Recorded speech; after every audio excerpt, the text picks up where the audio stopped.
खूबसूरत बारिश, ये पेट्रोल पंप के आसपास का नज़ारा है और रिम बरसती हुई बारिश। इस बारिश के साथ ही एक तसल्ली और एक सुकून भरा वातावरण पहाड़ों में क्रिएट हुआ है। अचानक से बहुत गंभीर और बहुत खतरनाक गर्मी पड़नी शुरू हो गई थी। पेट्रोल पंप आप देख सकते हैं, ये पेट्रोल पंप है और इसके पास का दृश्य हम आपको दिखा रहे हैं। बहुत खुशगवार मौसम है, बहुत खूबसूरत। बारिश ने लोगों को एक अच्छी भली राहत दी है। गर्मी से लोग तंग हो गए थे अचानक इसी मार्च के महीने में। तो आप कल्पना कर सकते हैं कि जून के महीने में पारा कहाँ का कहाँ जाएगा।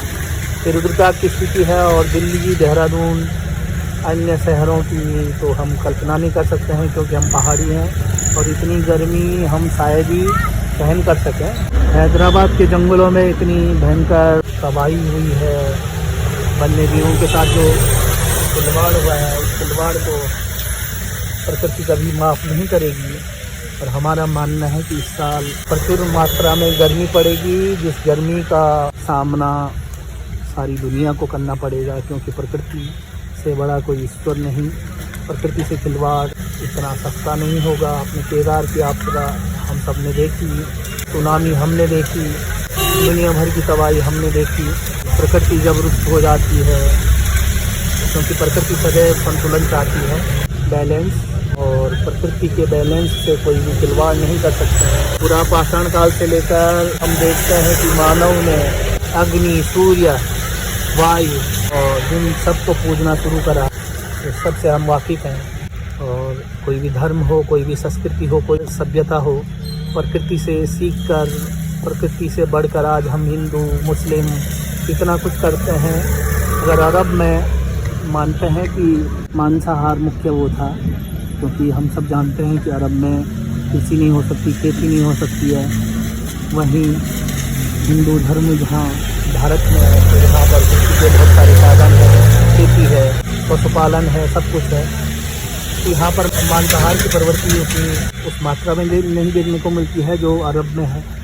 अरब में चूँकि खेती नहीं थी, मांसाहार ही मुख्य भोजन था, उनमें मांसाहार की प्रवृत्ति अधिक है, भारत के लोगों में कम है।